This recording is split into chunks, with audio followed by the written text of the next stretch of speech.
General, ano lang ho ang inyong reaksyon ngayon na nakapag-bail na po kayo after the long day that you had? Okay naman dahil sumusunod naman tayo sa proseso, no? At gusto nating harapin itong lahat ng mga charges na ito. So, okay tayo, release tayo, pero ganun pa man, itong kasong ito na sinampas sa akin, inciting to sedition, ay malinaw na isang panggigipit at panakot. Hindi lang sa akin, pati yung mga ibang kababayan natin na nagpapahayag ng mga damdamin dito sa matinding korupsyon sa ating bayan. Anong aasahan ho sa inyo? I mean, after this one, will you still speak up? Ituloy natin ating pagpapahayag itong adhikain, mapanagot at mabigyan ng hustisya itong ating bayan, yung mga taong nahihirapan. General, itong nangyari sa inyo, mapipigilan ba kayo na maglabas ng mga saloobin nyo o tuloy-tuloy pa rin? Tuloy-tuloy pa rin tayo dahil tayo naman ay walang nilalabag na batas dito sa ginagawa natin. Tayo lamang ay nagpapahayag ng ating damdamin, yung pot at galit dito sa matinding korupsyon na ito na nangyari sa ating bayan.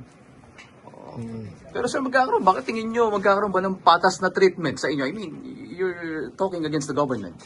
Of course, alam naman natin na ito ay isang intimidasyon o pangharas o pananakot lamang. So, andyan yung lahat ng, yung ahensya, andyan lahat ng mga powers ng government.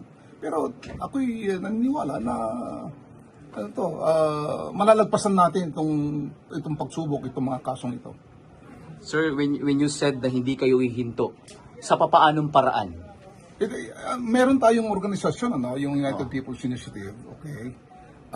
Ngayon, dahil tapos na yung Holy Week, ay yung holidays, magkakaroon tayo ng mga pag-uusap muli paano ang ipupurso ng mga ibang layunin, mga plano.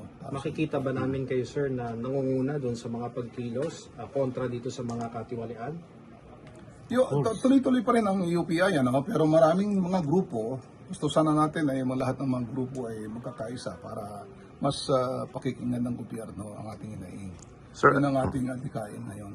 Anong mensahe nyo sa pamahalaan, General? Ang pamahalaan ay, again, matagal na ito, 5 buwan na, panagutin, hindi kulong. Mali ang kinakasuhan, kami ang kinakasuhan, mga nagsasabi ng totoo eh.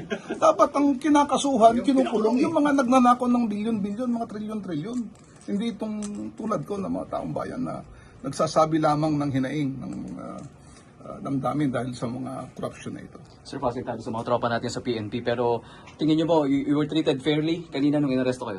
Hindi, yung PNP naman naintindihan ko yan. Mga kapwa rin natin, mga sundaan, mga policeman yan, naintindihan natin damdamin nila, naintindihan natin ang trabaho nila. So, sila ay sumusunod sa kanilang tungkulin. Pero alam ko, nararamdaman natin, yung nararamdaman natin yung kapulisan. Ganon din sila. Pero I mean, ang nabanggit ni Attorney Topacio is pinag-aaralan kung magkakaroon ng administrative or criminal complaint sa kanila. Dahil nga kanina nung tinatawag kayo, gusto nilang lumapit sa inyo, hindi sila pinalapit. Yun ang sinasabi ng ating lawyers. Kasi karapatan ko yun bilang isang akusado. Although binasahan ako ng Miranda rights kanina, nakalagay doon sa Miranda rights na yun na ako ay may karapatan na magkaroon ng legal counsel sa ating mga lawyers. Unfortunately kanina, hindi nga pinayagan yung mga lawyers na lumapit sa akin para mabigyan ako ng advice. Yan lang ang issue doon. Alright. Two things. Yes, sir, go ahead. Number one, hindi kami late dumating sa airport. Maaga kami sa airport kanina. Nakapag-interview pa nga bago sila lumabas. No? So, hindi totoong kami late. Kaya hindi kami pinagbigyan na kausapin yung aming kliyente. Number two, hindi nagsasalita kami laban sa gobyerno katulad doon sa question kanina, no, implication. Wala kaming sinasabi laban sa gobyerno. Ang sinasabi namin, panagutin yung mga nagnakaw. Panagutin yung mga may kasalanan. Gusto namin ng hustisya doon sa mga namatayan. Dahil sa baha, sa mga flood control na hindi natuloy, maraming namatay. So yun ang sinasabi namin, hindi namin kinakalaban ang pamahalaan. Wala kami sinasabi anything against the government. Okay. Yun lang, just to be clear about this. Salamat.